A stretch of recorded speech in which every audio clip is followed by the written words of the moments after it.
And by the way, the opposite of faith to me is not doubt; it's control. Bro. And we've been that's been laid out for me for years. Doubt was, oh, really? Oh, you're doubtful, and there were question marks around that. And well, how strong is your faith? And maybe you're not doing enough. Maybe you're not spending enough time at church, etc. Maybe you're not reading your Bible enough, maybe, and so on. And we wind up in this place where it becomes all about us. And now we've set aside, we're not including, really. We're excluding, right? Yeah. So on our way to being certain, Jason, on our way to supposedly the truth, capital T, we're actually excluding others in the process. Oh, and by the way, ourselves. And isn't that deeply ironic?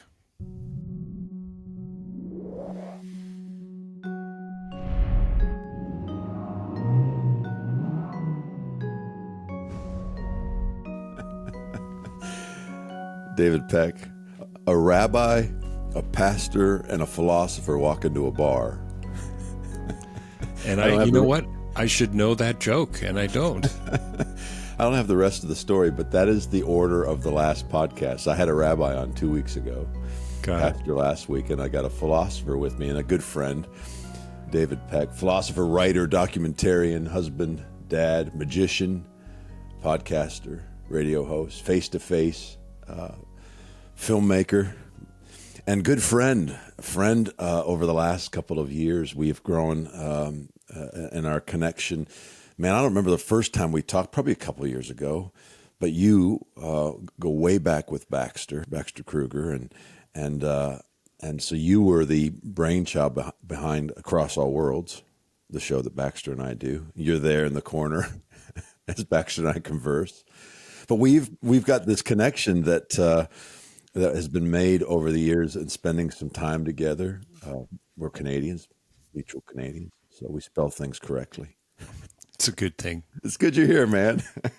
But Jason, thank you. Thanks for that lovely introduction, and it really is great to be here. And it's, you mentioned face-to-face and face-to-facelive.ca podcast. I've been doing it for a long time. Yes, I've got, I don't know, I think I have about 800 interviews published online. It's insane.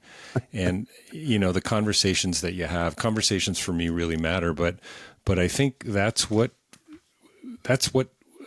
we connected. It was a conversation, and I don't really know who it was that put us in touch, but I remember before the end of that conversation, we were already talking global. We were going on tour together, man. That's so right.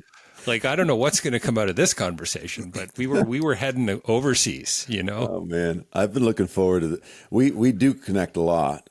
Probably, I don't know, every 6 weeks, maybe more. And our conversations go an hour. And we did something together on Across All Worlds. I think it's already released. You and I co-hosted that together. That's right. We were filling in for a few episodes. Yeah, and I got to do a shorter version of what we're doing today, and kind of sit in the host seat, because you're normally in the host seat. I am. This is really kind of peculiar. Do I look all right? Good, Sound okay? Yeah, everything's in order, is it? Yeah, you're looking great. I like the bookshelf. Everything's great, excellent. Man. Well, I'm drinking coffee out of my Matrix mug, so I think we're going to be. Hey. And in your honor, I wore my Beavis and Butthead socks. So I think we're all prepared. So everyone's scrambling right now, looking up Beavis and Butthead. Yeah. Yes, right. David has quite the sock collection. Bro, share a little bit about yourself. Share, the connections. This is Rethinking God with Tacos, and one of my favorite things to do with you is to rethink. You're one of the most authentic and most hopeful people that I know. I know that. We've had that conversation before, and I'm going to dive into why I think that's true. You're a dreamer, you're a risk taker, you're diving into all kinds of things. Even before we hit record, I was talking about juggling. We talk about that all the time. Juggling all of the passions, all the things that we're pursuing, and how I might feel like I need to focus in one place or the other. And you were like, man, there's a grace to do it all. So share a little bit about yourself, and maybe your connection with our original connection was around Baxter and around this Trinitarian beautiful grace revelation. Yeah. Well, and you know what? I love that you haven't used the word gospel yet. There's this revelation. It's something that, you and I have talked about a great deal, and Yeah. it's something I'm really trying to dig into a little bit more because I don't think I trust it anymore. And I mean, and there's a lot of reasons for that, and I'm hoping we can get into some of that. Yeah. But this is maybe even newish since you and I spoke last. But I've kind of landed on this notion of belonging. Come on. And that for me, this whole idea of finding our way back home. And so I would say that's probably what had already connected us before we even met, Yeah. and which allowed us to, just to sort of step into it together and look, and was it C.S. Lewis, that whole beautiful thing and in the Four Loves where he talks about friendship, when you meet somebody and you say, "Oh, you too," and Yeah. I've always loved that. Yeah. And it's sometimes those folks who become some of our closest friends. And honestly, Jason, it's a pleasure to be here. I love what you do, man. Seriously. And I'm pretty sure most of your listeners do too. I've seen some of the comments, so they're not all on board. but hey, I love what you're doing, man. And you're a storyteller and you got so many things going on, and I love that. And I think we resonate in similar ways. We're both jugglers of a particular sort, it seems to me. Yeah. And but so for me, I mean, stepping into this conversation, this Trinitarian conversation, I mean, I'm really uncomfortable talking about my faith. Yeah. I know. I love having you on to do it. Yeah, But I mean, uncomfortable in the most authentic ways, because it's not that you don't do it. It's that you have a starting place to me of there may not be an answer. yeah, and I think in many cases there isn't one. Right. And I think it comes down to this idea: is it belief that you're more interested in, or is it becoming that you're more interested in? Yeah. And so for me, becoming is, I mean, I'm an existentialist at the core. So I believe in freedom. Yeah. I believe in responsibility. I believe in choice. So which way, are you going to go? You got to step into your future. So that, the whole idea of trusting that ripple, drop the pebble in the pond and then, and watch it hopefully grow, in the way that you, I suppose, intended. That would be helpful. But what you do is you do that always in a community of one kind or another. Yeah. And I think it's always rooted in relationships. So yeah, I mean, I'm a recovering evangelical, I suppose. I grew up in a very conservative, brethren home, roots that were connected to a very, I'm going to say, kind of myopic worldview, very moralistic, very focused on getting things right. Right. Proof texting. Right. This idea that, I mean, I had no idea at this point in my life that really what was happening is I was being hypnotized by this thing called certainty. Yeah.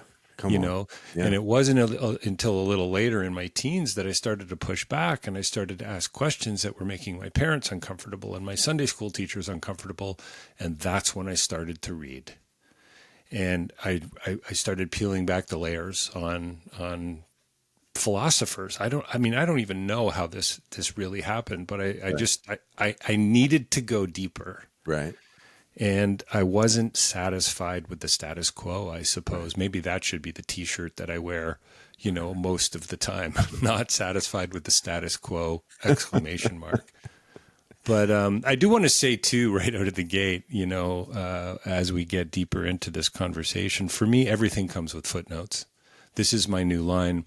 I've been, using it for quite a few years, but, you've got your text up here, but if you really want to get a sense for what's happening, you need to go down and you need to unpack it. Yeah. And what was this author referring to, referencing, et cetera? So, everything comes with footnotes. So any question that you might ask me, I'm probably going to ask you a question back. Right. Because we need to clarify our terms, and we've got to make sure we're on the same page. And it's part of the reason why I'm always uncomfy talking about my faith, because I don't think we're often talking about the same thing. And so when I hear a radical atheist, which to me takes as much of a profound existential commitment as it does to be a theist. Yeah. To believe in something rather than nothing, or nothing rather than something. That's a passionate commitment. I listen to them. I do my best to smile and not to say anything, and then say, well, you know what? It sounds to me like we agree, because I don't believe in the God that you don't believe in either. Right. Yeah. And I've found that provides sometimes an opportunity for, I hope, like as you said, a more authentic conversation. Because for me, that's the becoming part, Jason. That's good, bro. If that makes sense. Yeah, man. This is the thing I love about this journey and this podcast and the conversations that I get to have with you. And you'll be sitting there while Baxter and I are having recording an episode of Across All Worlds, and you'll be poking like, yeah, but you didn't, yeah, but you didn't, yeah, but you, which I love. But there was a time when that would have made me uncomfortable. And I think let's step back. For me, theologically, what draws me to this Trinitarian grace, or this Trinitarian gospel, and I don't mind using that word if some words need to be redefined. Good news is that it's relational, is that it's about becoming and belonging. It's an invitation into something I can trust. For me, the wrestling match with certainty, because I think we were all raised where we elevated certainty.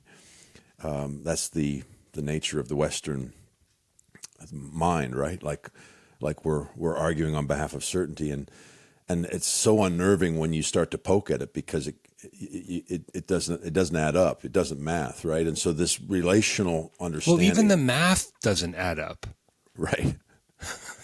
Just ask the Babylonians, ask the Mesopotamians. I mean, there are other mathematical systems out there, Right. Einstein, the statements of mathematics are certain only when they make no contact with reality. Well, first of all, I don't even know what that means, but we do need to dig a little bit deeper. But the point there is that none of it really adds up. We're all just trying to figure it out.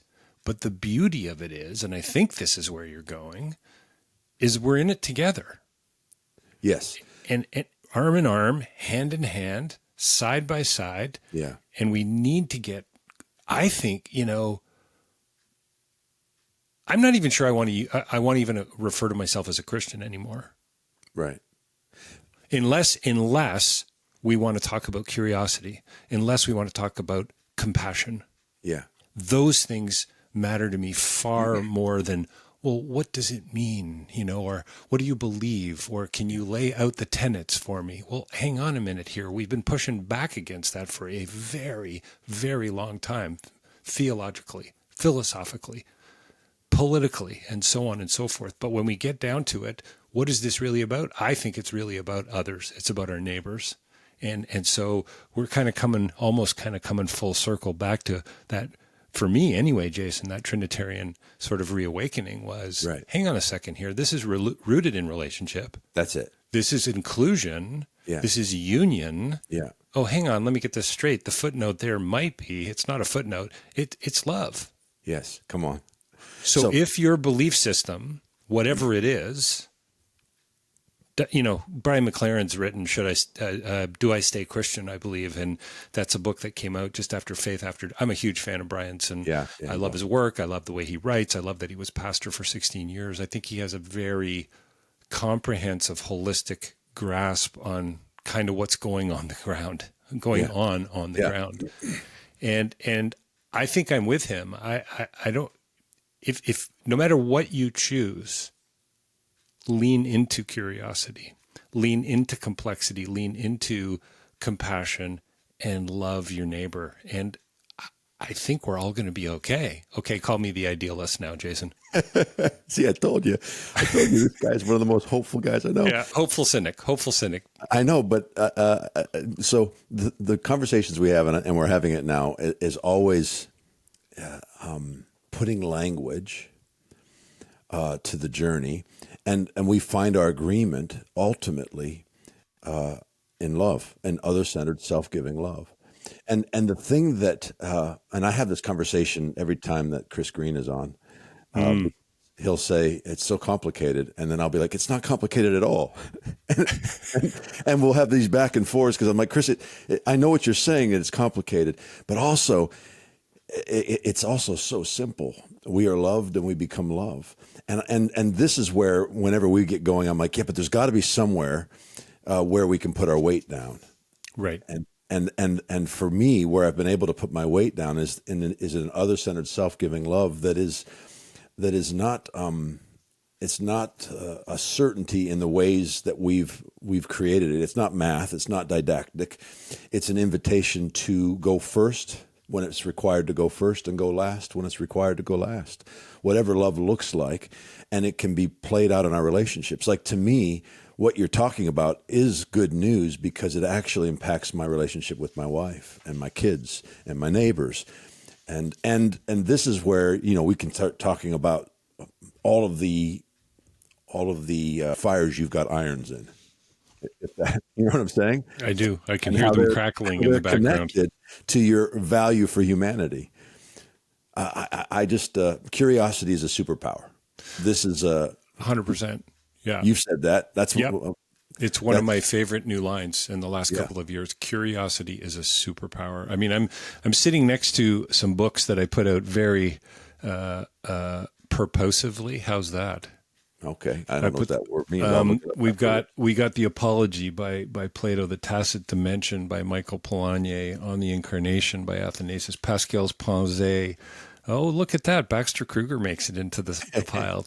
A very well-worn copy of The Great Dance, Finite and Infinite Games, An Apology for Wonder, See No Stranger. I mean, I put them there purposely to say, these are a few of my bookends. Right.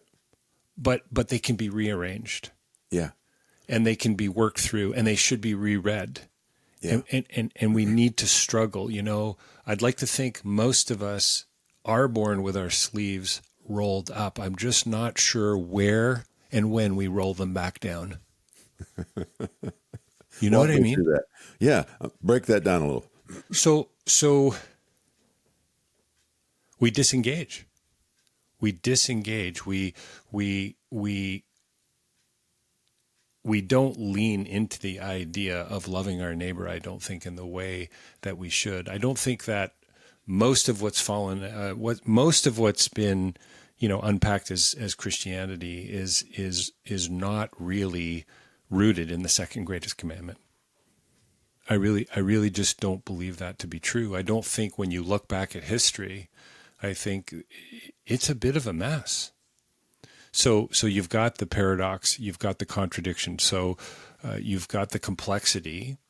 And so mostly for the last couple thousand years, at least, longer, I suppose, we've been looking for a way out. We've been looking for that, that structure, that thing, that entity, that piece of knowledge that's going to get us there to allow us to sleep at night. Right.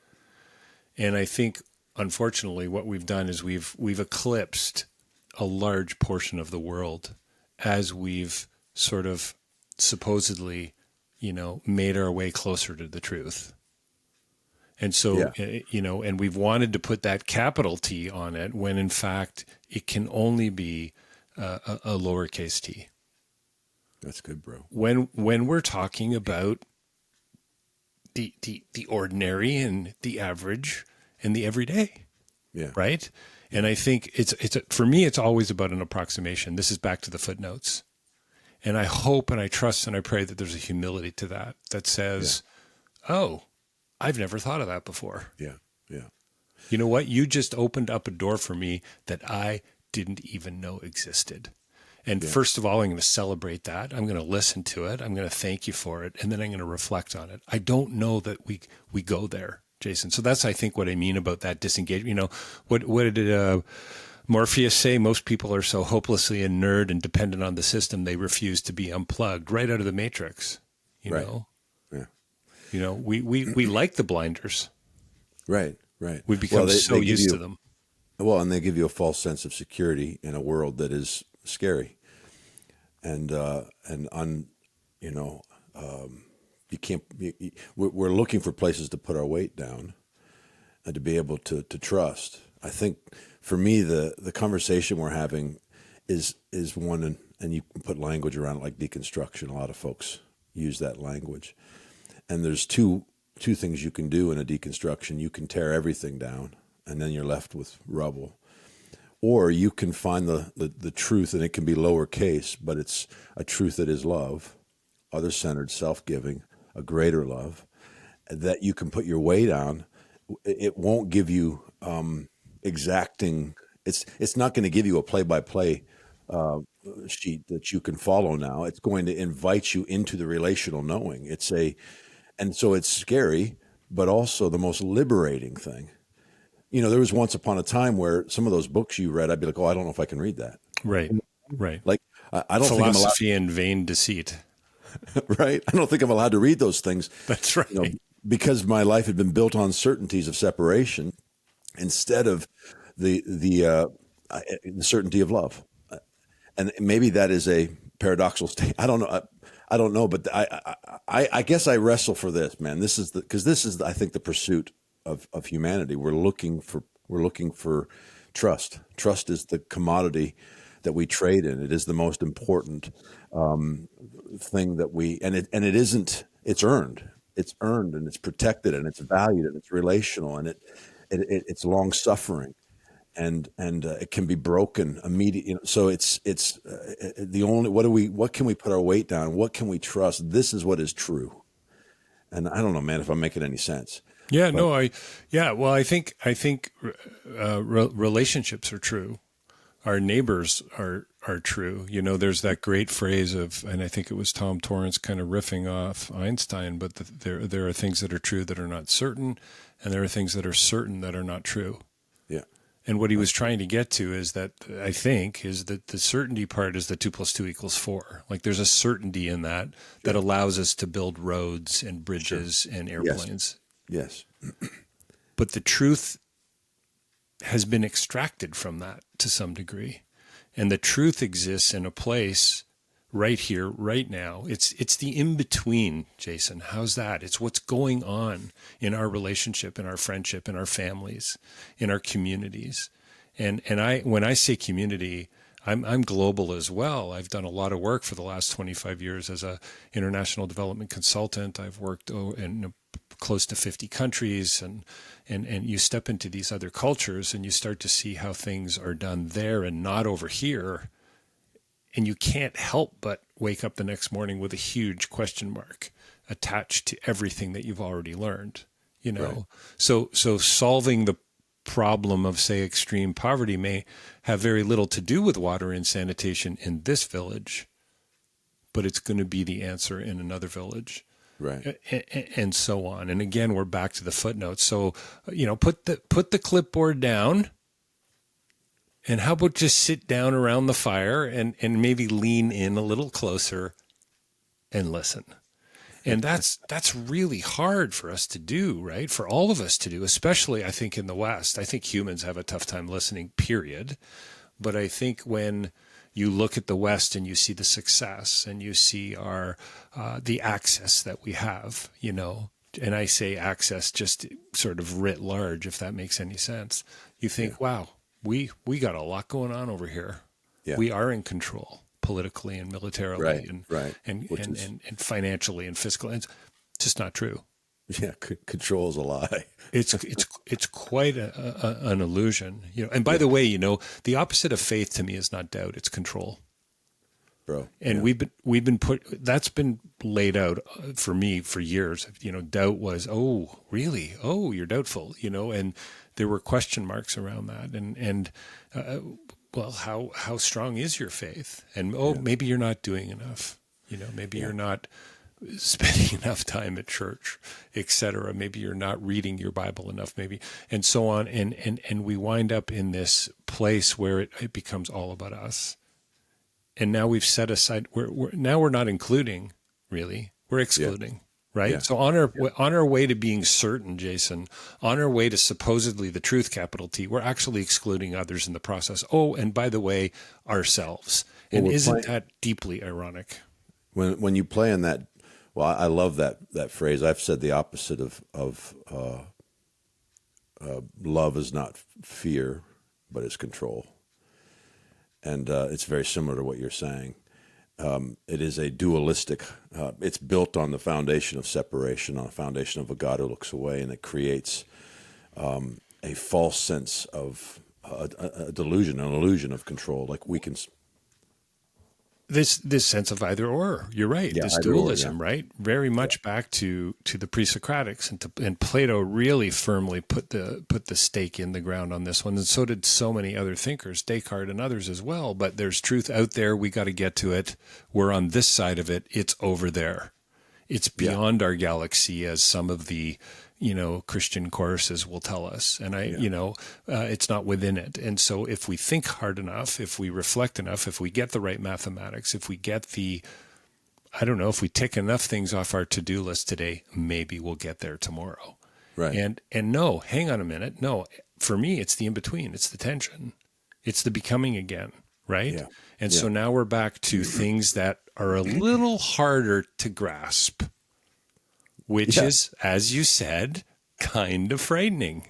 Yeah. Because we're talking about relationships that seem to be pretty messy, hard to figure out, and not always, there's a lack of clarity and concision sometimes when it comes to relationships. But again, for me, this is the existentialist in me saying, well, you know what? It's about the other. It's about freedom. It's about choice and responsibility. Step in and be authentic. Yeah. And that, by the way, is what is true.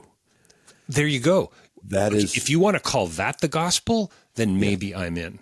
Yes, but that's what is true. Because to me, what is true is what is bringing restoration, what is bringing life, what is bringing connection, what is bringing healing, what is bringing a sense of community, a sense of gathering, a belonging. That is true. I can put my weight down on that. It's not didactic math. It's that relational. And it's a response. You're living in the response of being loved. This is why it does matter to me so very much that we believe that we do have come to a conviction that there's no shadow of turning in the nature of the Father, Son, and Holy Spirit. That there's no shadow of turning in the nature of love, because when you get that conviction deep in your bones that love is other-centered, self-giving, it's this greater love that lays its life down for the other. When you get that. To me, if there is faith, it would be that I'm putting my faith in a love that I can trust, even if my circumstances and my relationships are incongruent in the moment. And that is true. You can call it lowercase true, but what you're saying is it's a humble truth. I'm saying it's a humble truth, exactly. And just for fun, I'm going to throw this out there. So the word is epistemology, right? So it's the study of knowledge, episteme and logos, and you get epistemology. So this is what I did my master's degree on, and I studied Michael Polanyi. I feel smarter whenever I talk to you, by the way. I just do. I'm not sure about that, if that's true or not. Smarter by association. That'll be our next podcast, so stay tuned. That's going to be my shirt. I feel smarter when I talk to David. There you go. So this study of knowledge. So I wrote my thesis on a guy by the name of Michael Polanyi, who wrote a book called The Tacit Dimension. It's about 100 pages. It's sitting right here beside me. And he said in this, he was a chemist who became a philosopher. He was a scientist who almost won the Nobel for his work in adsorption, who became a philosopher. He was ignored at Oxford because he wasn't trained, so they said, properly in the history of philosophy. But the phrase is, this is my Peckian paraphrase, but the phrase is, there are things of which we know we cannot tell. And so there's this sense, right? There's this, it's intuitive. It's, as he says, it's tacit. Yeah. It can't be made clear. You can't mathematize it. And so there's a humility to that. And so I was at the time also reading, sorry about this one, Einstein, and I was reading his book, and again, a short book, Infinite but Unbounded Universe. And I coined a phrase, epistemility, and I brought the word humility and epistemology together. That's good. And I've actually written about it in 1999.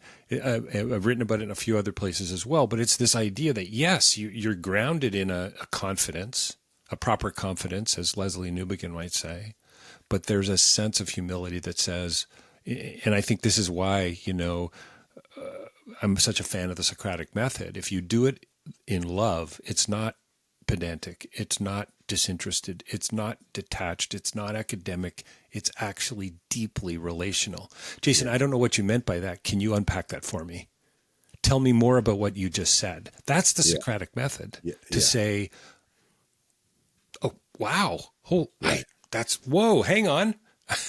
Right? And you come back in humility and say, wow, I never thought of that before. Tell me more. And by the way, I got to go. Can we get together tomorrow? Yeah. And that's right? an open heart. And it's open heart.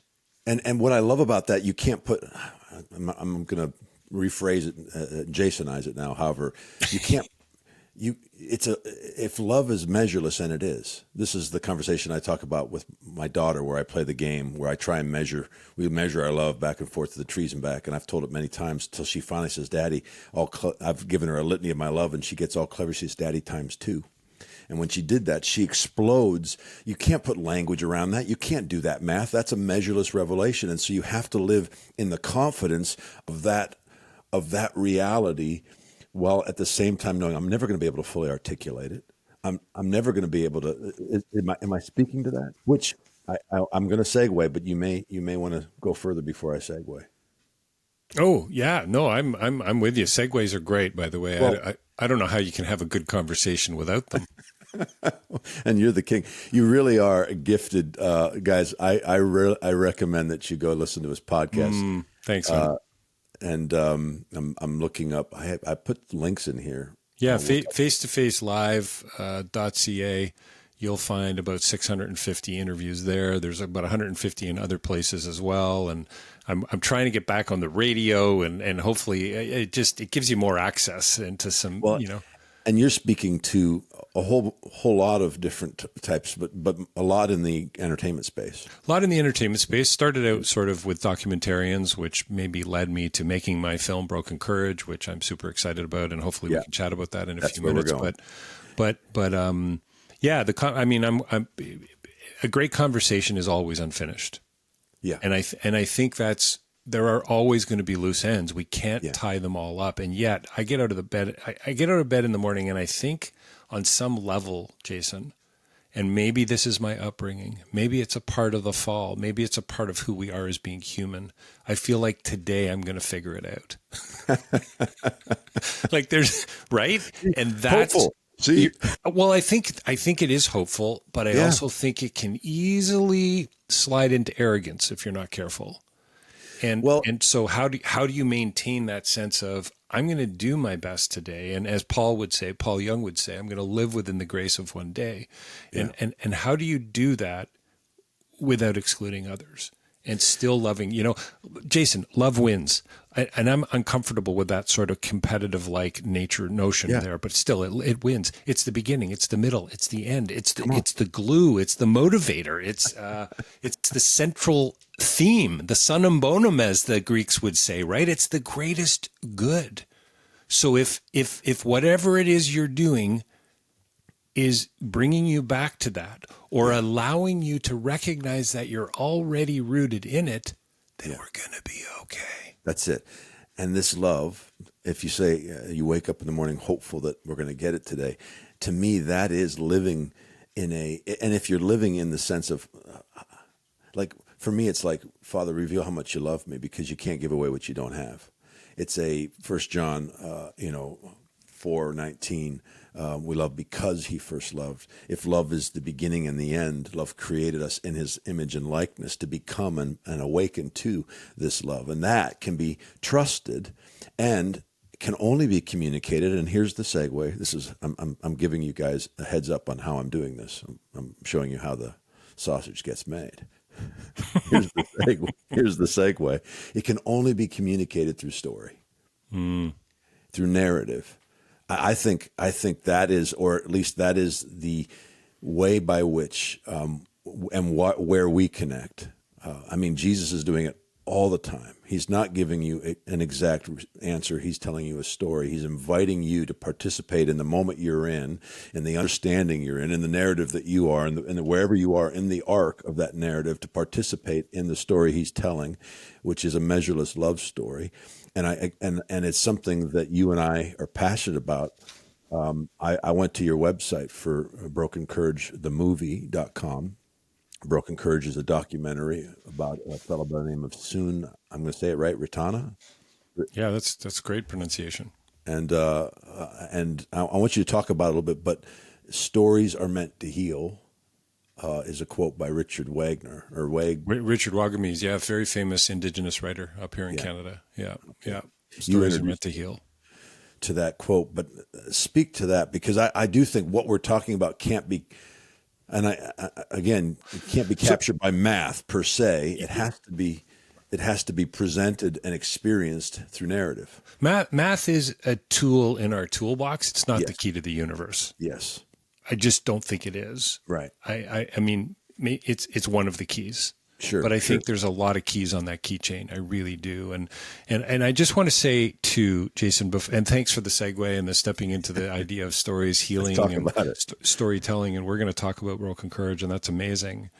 But I'm at a place where I don't really want to answer yes and no questions anymore. Right. So if you had opened up with, so David, tell me, do you believe God exists? I probably would have said, I don't know, not sure.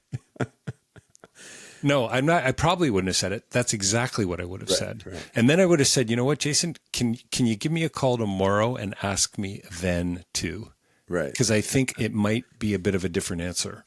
And I think there's a real truth and an authenticity to that. And I think we have to live with that kind of tension. And that's what I'm talking about, pushing back against that small t versus the capital T. And that sense of, I mean, I think I think there's only two questions that we can answer that are polarized, that are sort of dualistic. Something or nothing. Answer that question, something or nothing. And then union or separation. Yeah. And then everything else is footnotes. Everything else is paradox and complexity and contradiction. And that's okay. Yes. And that's totally okay. And I hope that gives all of us a little bit more license to say, I don't have to, you're not going to, in the end, be told, hey, good for you, you figured it all out. Yes. You know, I don't think that's the line that's going to come. Yeah, you know, you're lying in your coffin out there at the memorial service. Wow, you know, David figured it all out.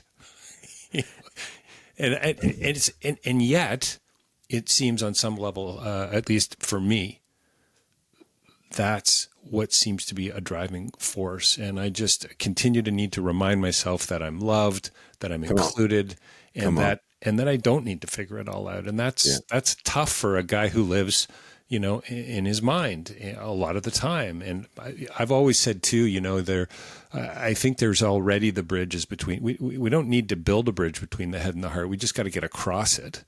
Right. Because, you know, the bridge is already there. Right. And it's just, it's for me, it's really hard. And so anyway, I just wanted to say that because and it kind of circles back to that line about, I don't believe in the God you don't believe in either. You know, so if a God exists, that God has to be rooted in love. Hey guys, interrupting just for a second to thank you all for listening to the podcast. Grateful for the opportunity to continue to have these conversations and the community that's grown around this podcast. It blows my mind, the goodness of God in our lives, the connections and relationships made.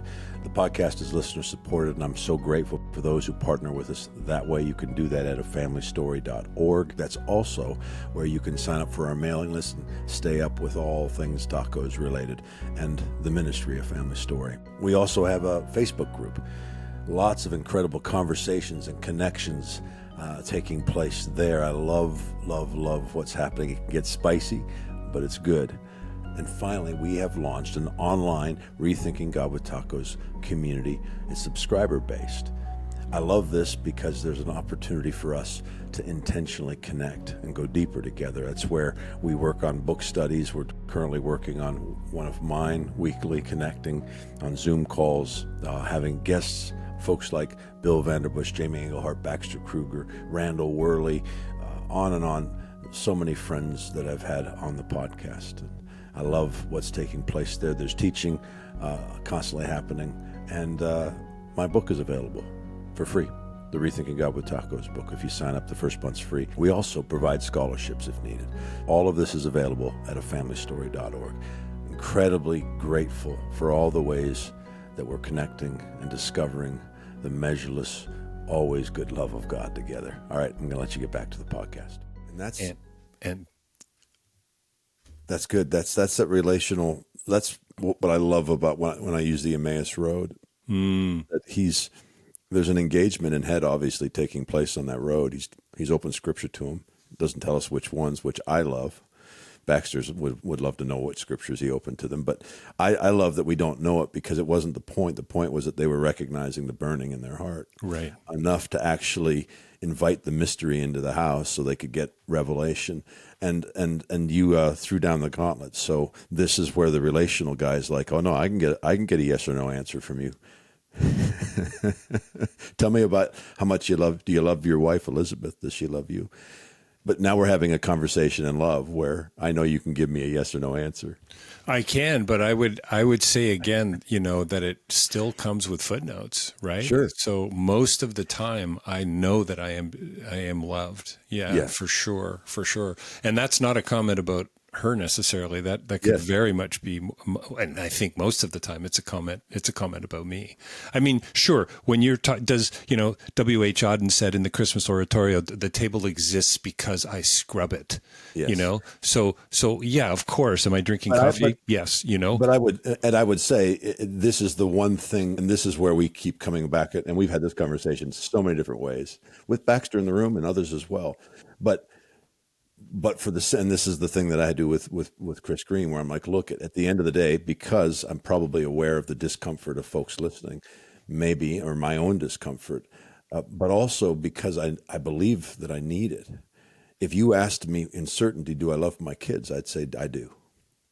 I do. Now, what does that mean? We can break it down, but I do. I know to the bottom core of my being that is more real than anything else. For sure. And weight there. And so maybe what I need to say is, and this is what's so great about, good conversation that does push back and plant seeds and water them and so on.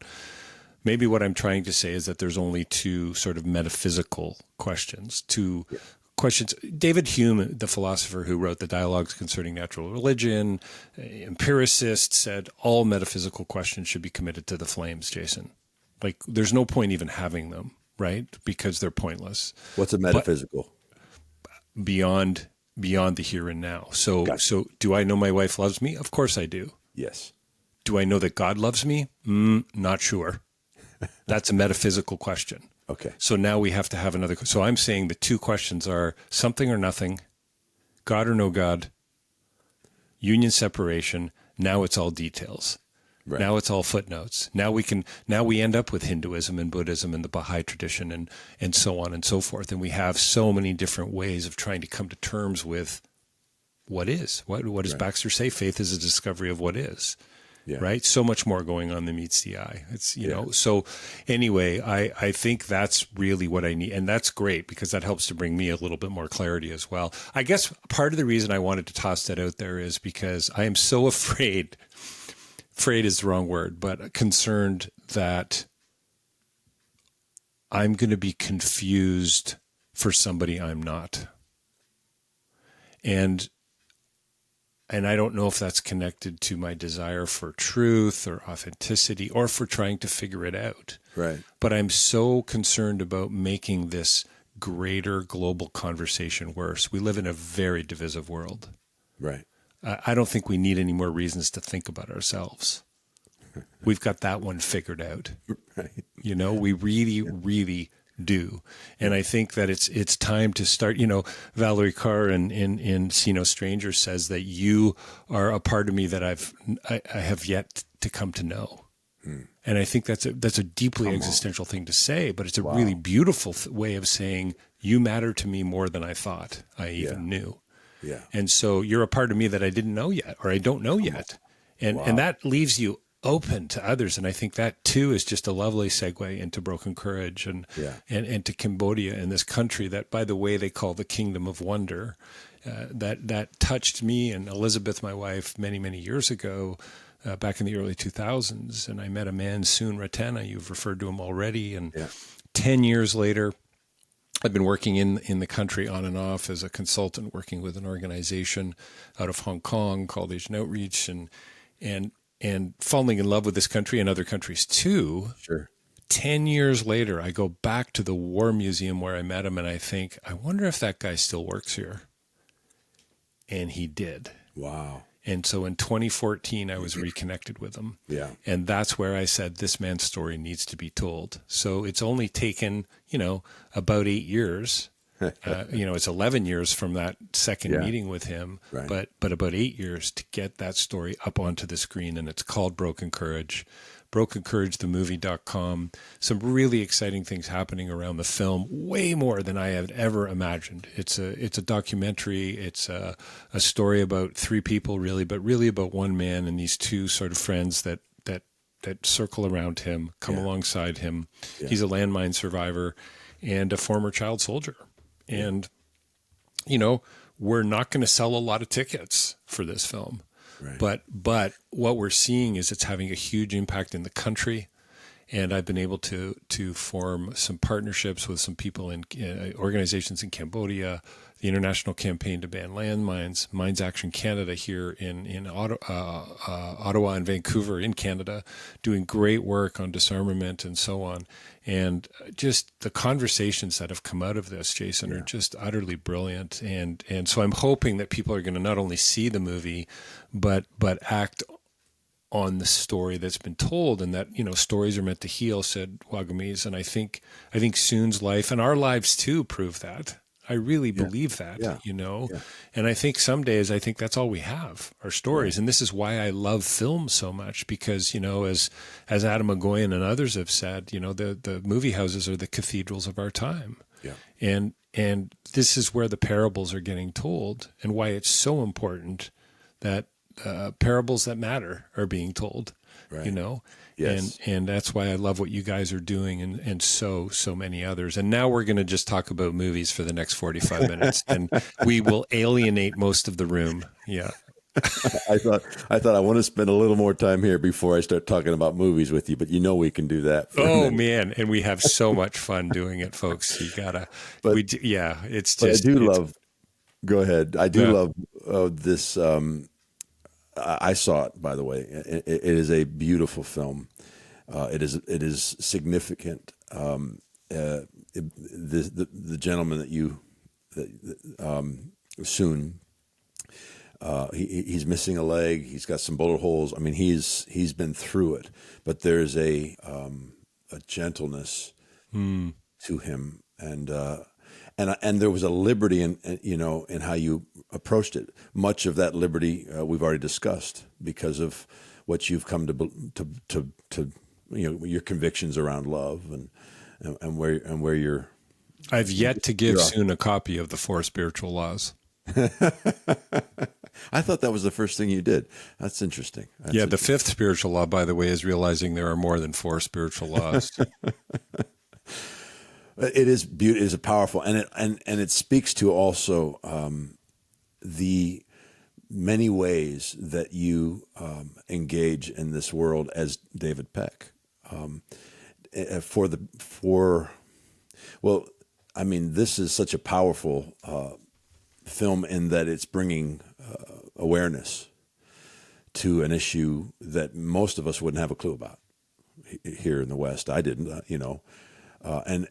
and inviting us to participate in some of the solutions, and actually that awareness providing opportunity for solutions. I mean, you're going to be at The Hague, showing it in the Netherlands here next month. We're going to actually be there together. Couple weeks at the Hague International Film Festival. Yeah, thanks for bringing that up. Man. I mean, thank you. Huge honor to be there. And you always make connections and contacts. And then we're hoping to get to Geneva for an anti-landmine summit. We were last November, we were in Cambodia for an anti-landmine summit, and we were in a local theater for 5 nights and sold out every night.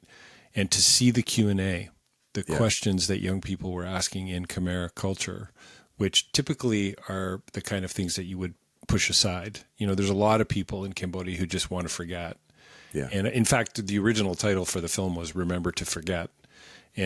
Broken Courage came up for a variety of reasons, and you can learn more about that on the website and reach out if you're really interested. And if you want to do a screening, please do let me know. And we are going to be, in fact, I'm currently raising money right now to take the film back, Jason. And I've told you about this. It's really coming together beautifully, back to Cambodia, and we're going to be, hopefully, if we can raise enough, we're going to be touring about 75 high schools and universities with a group of people who are skilled in trauma-informed recovery. We're going to have some resources.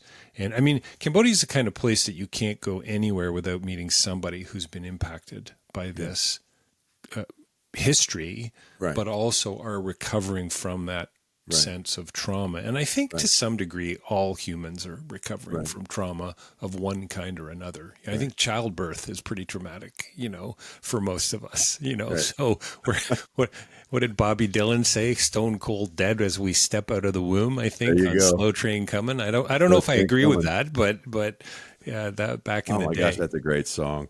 Is that not a great album? It's a great album. My gosh. Such a good album. Go back and Stone Cold Dead as I stepped out of. There you go. You got the tune. I love it. So anyway, I think what I said earlier about learning to listen is taking me a long time, and I think working in the nonprofit, in the NGO, the non-governmental organization, in that community, I think there's a lot of hubris, like there is with sort of, political movements or the business world. Everywhere.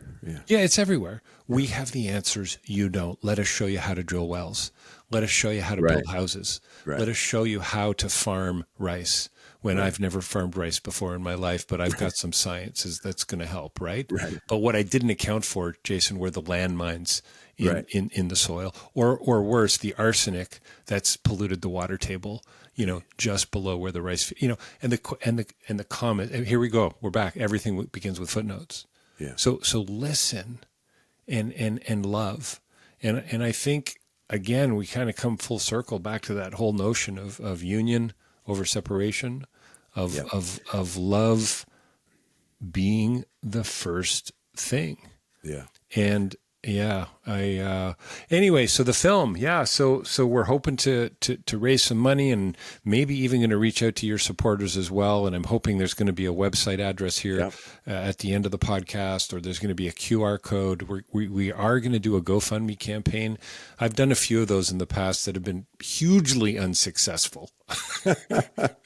So I'm hoping that some of your listeners are going to help. $10, $15, $25 is going to make a huge difference. You multiply that by 1,000 people, you've got $25,000. That goes a long way in a country like Cambodia. So our goal is 100, and we're almost halfway there. So it's pretty amazing, and we have commitments, and we're going to be back launching the tour in Cambodia in January. Come on, it's powerful, bro, and it's one of those things where I met you, and I met you in the context of Baxter, and so we're talking all things perichoresis and what we're doing, and as we've built a relationship, I'm like, wait, you make films, you're a documentarian, and then I see it, and it's powerful, it's poignant, it's transformative. All the things that it's well done, by the way, right? Right. Thank you. Thanks. Yeah, I'm really proud of the cinematography. Actually, I saw it again at a festival about 6 weeks ago, and I try not to watch it too much anymore because, as you know, when you're creating something like that, you see it hundreds of times in different iterations, and you become such a critic. But it was, still very proud of the cinematography and the music. And thanks for the kind words, but also for noticing.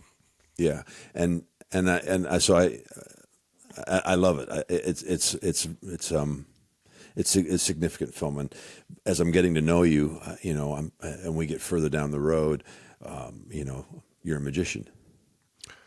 I am, and you're not like a run-of-the-mill magician. Like you were just over in London, playing at one of the premier, pretty premier places. Yeah, the Magic London, Circle, actually.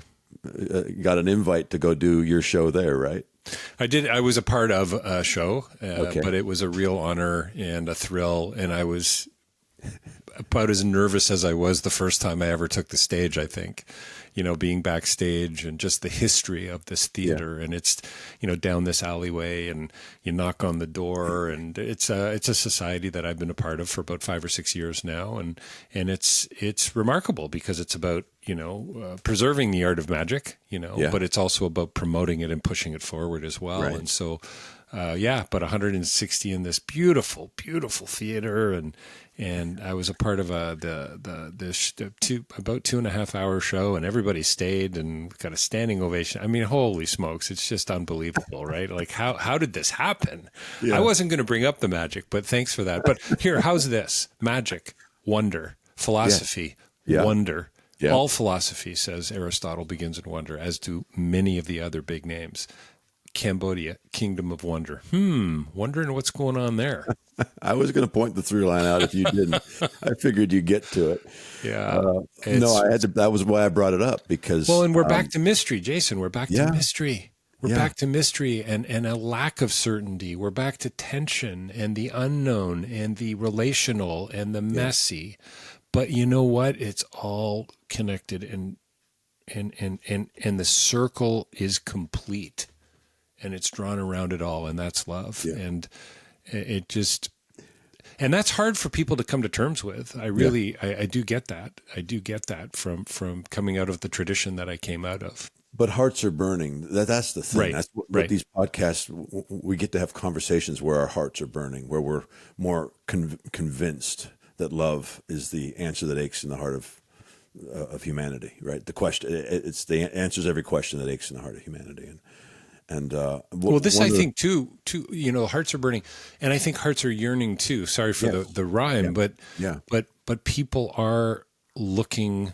I was going to say they're looking for answers. I think people are looking for love. I think people are looking to be included. I think people want to know that they belong. Yeah. Right. That you're on your way home, but you're kind of already there. Yeah. And that's hard to realize when you're in the middle of pain. Or you're wrestling with questions about the problem of evil, which we haven't even talked about, by the way, because that's a biggie for me. I know, and that's something that I've wrestled for with an hour or two. Yeah, that's another. That's We've already another. done it, because there are just so many reasons to not believe, and yet so much lived experience. Tony Campolo's son said in his book that he's now an atheist, and his son said, My faith has died the death of 1,000 or maybe 30,000 cuts. Right. And it just, his lived experience eventually got him to, there can't be a God. There's no way there's a creator. There's no way there's an energy source or whatever you want to call it. It just can't exist. And here's why. Right? And so how do you have a conversation with somebody like that? And I think, once again, you listen and you love. Yeah. Yeah. I think we could pause for part 2 of that conversation, because I love having those conversations with you, and we're all wrestling. I wrote a book called God Is Not in Control, and it's wrestling with the problem with pain. Like our thoughts about God being in control have messed us up. And what if sovereignty actually looks like other-centered, self-giving love, and is demonstrated at a cross where he lays his life down, where there is no shadow of turning? How would that flip the tables on that conversation? But I love that it is a conversation, and one that you're having. The point I was making also, besides the through line of wonder, was the liberty, and this is where I resonate with you, the liberty to chase down and explore all the ways that David Peck is David Peck, all of the passions that, to be quite frank, when I was younger and raised under the certainties of Western Enlightenment, right, and the evangelical Christian experience that we all have just by living here, even if you didn't experience it quite as strongly as you and I did. It's in the ether. You almost feel like you're limited. You can do one thing, or you don't want to get it wrong. You don't want to make a mistake. You don't want to, right? And the liberty of this awakening to little T truth and living trying to live in an authentic space is that you get to explore some of the radically different ways that you were made and to chase them down. And this is where I find your hopefulness, where I enjoy your hopefulness, where you wake up in the morning and you're like, what am I going to explore today? It's not just I'm going to figure it all out like that idea, but it's the journey of exploring what moves you, whether you're a husband or a father, all the different capacities. And then, this magician pursuit you because you're good, man. Like you're not like I've been in the room, you've done things, and I'm like, Thanks. oh my gosh, I got no idea. Baxter and I will have you put a show on occasionally, and we're just like, good Lord, I just don't know what he just did. But all of the liberty to pursue, that's the thing that I'm loving about this awakening to this Trinitarian good news, this face-to-face relational small t. I'm going to lean into what love looks like here, the liberties that come with it to explore all of the. Hey everyone, Bob Switzer of the Epic Narrative Podcast. Have you ever heard a sermon or looked at a passage and thought to yourself, I'd like to know more about that character? Or maybe you've heard a sermon and you've looked at the passage and thought, man, God does not look good in that one. Well, on the Epic Narrative Podcast, we take the time to look at the whole story. And we believe God is good and always has been good all through time. We do take time to ask the hard questions. We explore the culture. We examine some of the misunderstandings that have led to misbeliefs about God and His goodness. Now, you can binge a whole season for a complete story. You can look up a passage or a character in order to get something specific. Or you can tune in weekly for new episodes released every Monday. But we invite you to join us and search and find that God has always been good and only good on the Epic Narrative Podcast. It does make sense. Yeah, I'm going to lean into what love looks like, and today it might look like doubt. Yeah. And today it might look like it might have a cloud of despair around it, and that's okay. And I mean, that's an opportunity, of course, to reach out to others, Sure. and to friends, and you hope and trust and pray that you've got a community around you. And this is why I think what's happening is so important with what you're doing and what's happening, frankly, what's happening all over the world, and the work with Baxter and with perichoresis, and this, Christological reset, as he would say, which I love. I so love so many things that Baxter has said over the years that have resonated with me personally, and I'm sure with so many of your listeners as well. And for me, the Great Dance was a game changer. I mean, it turned everything upside down for me for so many reasons. And is there any way I could come on for a part 2 and a part 3, Jason? Is that a possibility? We can. I'm teasing. It's just, can you tell I enjoy having these conversations? I think, one of the things I was thinking about, as I was coming on, and I thought, I just don't want to make things worse. Because of that division and because of that, I don't know. I think there's a real sense of anger right now, as well, that's out there. And I don't know if that's connected to doubt, or if it's a political thing, or if it's a relational thing or not. But we do have to try to bring the conversation back to things that matter, and that change can happen. And thanks for pointing it out. But for me, it really is rooted in radical hope. Yeah. Radical hope. What was that great quote? I'll think of it in a second here. Who said it? Browning, Elizabeth Barrett Browning. If our reach doesn't exceed our grasp, then what's a heaven for? Come on. Why bother? Yes. Right? Yeah. And so and again, got to be careful, because how do you live within the grace of one day while you're reaching out beyond your grasp? There's a question that we need to think about, because that's a tough one. But anyway, I love it. Oh man, it's time. And you know what? It's time to start talking. And we didn't talk about this at all. But this. What about instead of talking about God this way? How about we talk about God as being, omnibenevolent?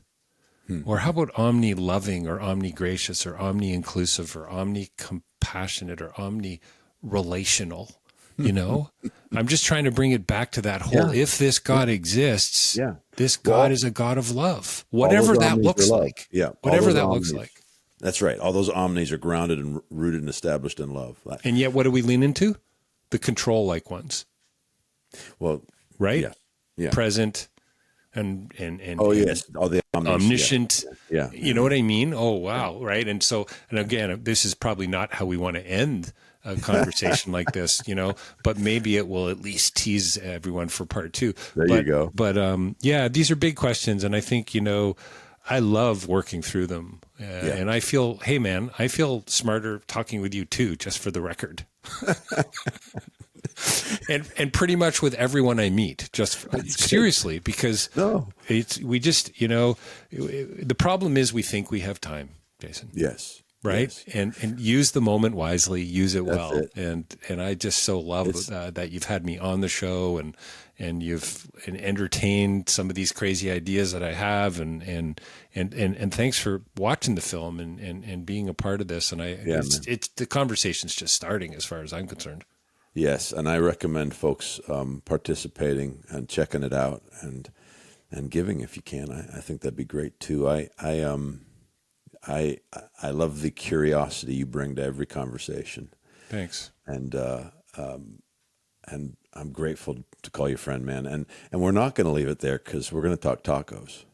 Because you know what? That's really funny. I completely forgot about that. I got to have a taco story. Well, we've shared tacos together. We have, in fact, shared tacos in Mississippi, together. I'm pretty sure I sent you a text. I was at some taco festival in Toronto, and like they were just serving tacos everywhere. And I got a picture of some sign that was, I don't know, it was too good to be true. I'm sure you get that from time to time. Tacos story. That's what you're looking for. Yeah. What my taco story is? I mean, I love tacos, first of all. But tacos for me, and I'm going to date myself here a little, and I'm okay with that. Yeah. Tacos remind me of Jim Rockford. Jim Rockford. The TV show called The Rockford Files. Okay. Back in the 70s, and James Garner. James Garner, yeah. And often he would wind up back at his trailer park that he lived on Malibu Beach, I believe. Yeah. He was a private investigator. Yes. And he would sit there and he would go to the down at the end of the laneway or the parking lot, whatever it was, and he'd pick up a couple of tacos. And I didn't even know what a taco was. And there he was, crunching into the taco, hard shell, of course. That is definitely my preference, by the way. Definitely my preference. And so it always reminds me of Jim Rockford and the Rockford Files. And I hope some of your listeners know the show that I'm talking about. Did you ever see it? Yeah. So you had to give me a little more, but once you did, I'm like, oh yeah, Rockford Files. That was one of my mom's. She loved it. I would have. Oh, nice. One of your mom's favorites. Nice. What do you got? You got 8 years on me. Way to reach out and relate to me. Nice one. You're supposed to be breaking walls down, Jason. My mom loved that show, man. Yeah. I watched it as a very young age. It's so good. I can hear the theme. Mike Post. It was a Mike Post theme. He wrote all the themes for all the big shows in the late 70s, early 80s, and it's up there with Hill Street Blues for me, and it's one of my old time favorites. But Jim Rockford was this private investigator who usually unwillingly took cases on, and would make these discoveries along the way. And he was very sarcastic. Yeah. But I think ultimately at the end of the day, I think he was a hopeful cynic too. That's right. James Garner. Yeah.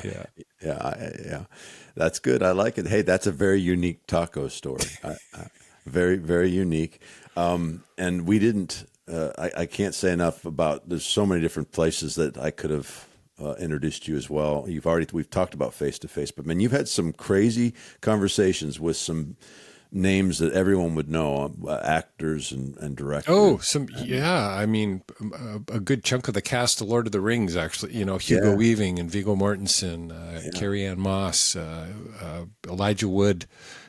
Chris Hadfield, the astronaut, Wade Davis, the environmentalist, like some really incredible things. I'm working on a book actually, of lessons that I've learned from having some of these conversations. And I just, my biggest, it's not a regret, but disappointment, I suppose, is that great conversations have to come to an end. Right. It really is disappointing because I just feel like, we're 45 in, we're an hour in, we're just getting started. I know. Are you kidding me? We've got a wrap now. I'm feeling the energy. Yeah, you would, especially in that, because it's very short form compared to like even this conversation. Well, sometimes, you're at a film festival and I think the shortest interview I ever did, Jason, was with Kiefer Sutherland's brother, Rossif Sutherland. It was 8 minutes long. And I had to take it. I was in my car and I had a microphone held up to the Bluetooth microphone or the speaker, the microphone, and one down to the speaker or something on my car because I wanted it to be recorded well. Right. And I'll never forget saying, "Hey guys, you're giving me 8 minutes. I really, really appreciate it. It's I consider it a real gift," and got a big laugh. But yeah, 8 minutes. But yeah, I typically the longer conversations are the ones that matter for me. It doesn't get much better than that. It's hard in 8 minutes. I got invited to a church once. They flew me in, and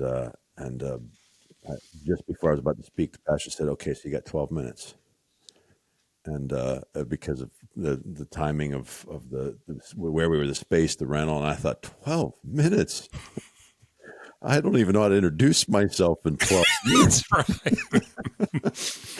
That's right. That's very unfair. And was the honorarium the same for the 12 as it would have been for the 45? It was fine. I never got invited back though, but I was like, I didn't say anything. It was 12 minutes. Yeah. He loved you. He loved you a lot. Did the red light come on at the back like at a comedy club?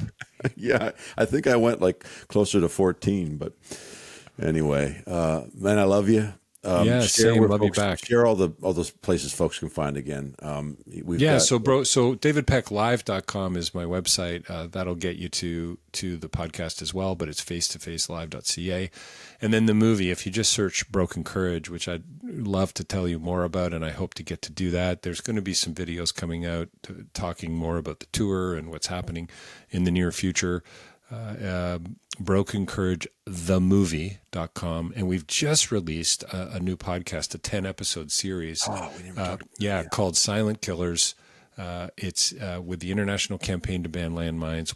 A lot going on in the world from a conflict perspective, so it's all about disarmament, and something called the Ottawa Treaty that all Canadians should know about, but I think all of us should know about globally, and these indiscriminate weapons, that are silent killers. They're under the ground. You can't see them. I mean, it's mind-boggling, Jason, when you start to unpack the stats. So because soon, Landmine Survivor, we start this podcast, and the response has been great. You can find that on Apple too, if you like. But I know there's a lot of things going on there, but please check out the film, brokencouragethemovie.com. And Jason, thanks again, man. I love your generosity. Bro, I love you. Love connecting with you. I'm sure we'll pick this conversation up without recording it, and in about 3 weeks, 2.5, 3 weeks. That's amazing. And thanks to your listeners for hanging in and for hanging out with us. Yeah, love you, bro. Love you too.